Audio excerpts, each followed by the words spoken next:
Hello, I'm Steph Stanford. I'm the happiness expert. Thanks for joining me today. We're going to be talking about moving from fear to faith in just 4 easy steps so you can transform your life. We're going to begin, though, with a story about my childhood. I grew up in Michigan, a small little cute country town with big old yards, lots of grass. Kids played outside. You chased down the ice cream truck to get a popsicle. You still played tag and kickball and hide and go seek and all kinds of games outside. And you stayed outside until the streetlights came on. It was just a way of life where kids were simple and there were no electronics.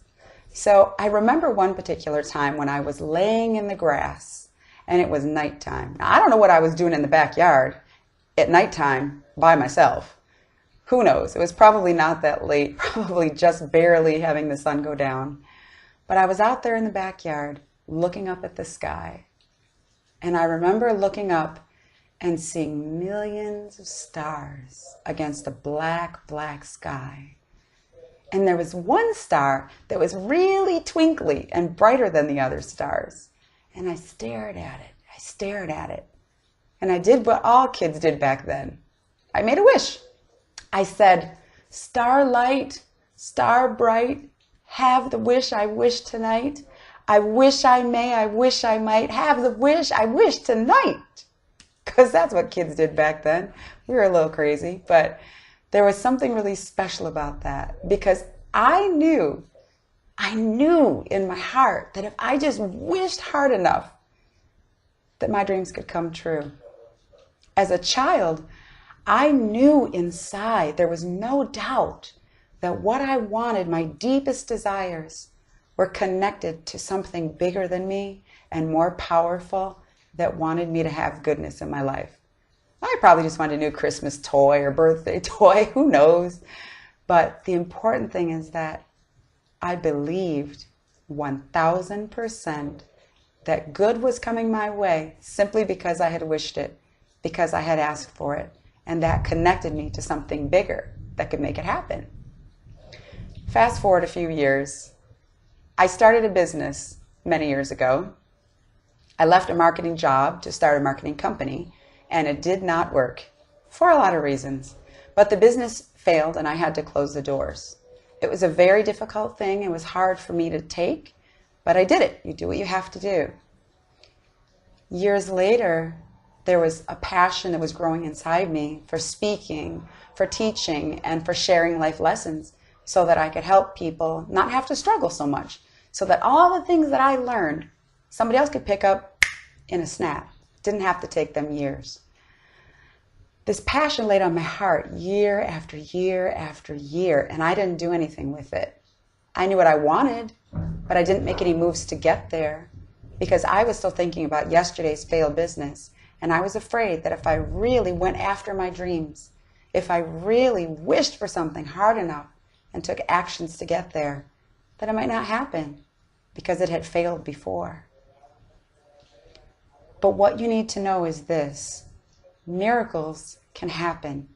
Anything in this world is possible if you have faith. Well, how do you get from being fearful and thinking about your dreams to being faithful and moving towards your dreams? Well, let me tell you how my grandma did it. She passed away at 92 just a couple of years ago. But before that, you should know, she was a diva, let me tell you, in a good way. My grandma married her high school sweetheart, teenage love. They were married for several years, and then in her late 20s, he passed away. Shortly after that, she had a boyfriend for 40 years. That's right, 40 years. He was always around, and he was kind of our grandpa growing up. He passed away. Then when she was in her 60s, she met the love of her life, the true love of her life. She told me she had never experienced love like that before. They were together for 12 years, and then he passed. Grandma was still here, and again, another man showed up and proposed to her, and she married again for the 3rd time. And that husband brought new surprises and new opportunities and new joys to her life that she had never expected and never counted on in her old age. What's the moral of this? My grandma was a diva, yes. But there's another moral to this story, and it's this. She was able to do something many women have not been able to do. Find husband after husband after husband who treated her well, that she enjoyed being with. Why? Because my grandma believed like a child. She had that blind faith. She knew she was connected. And if she wanted something and believed it was possible, that she was connected to a greater power that could make that happen for her. That's faith. I think that's so amazing. My grandma used to just amaze me, really. But what I have learned is faith is a journey. It's a process. You don't just start out one day and you feel 100% certain that everything's going to work out. Some days are great and you really believe things are working out. Other days, not so great, and you question and wonder what you can do with your life and how things are going to work out. But I have some good news for you. I looked at the ways that my grandma built her faith. And I looked at the things I've been doing the last few years to build my own faith. And I'm going to share them with you. The wonderful thing is that when you believe, your life can transform. And anything really is possible. Anything can happen. You can move from fear to faith and transform your own life in 4 easy steps. I'm going to share them with you. So starting tomorrow, look for step number 1. I'm looking forward to seeing you again. Thanks again for joining me. I'm Steph Stanford, the Happiness Expert.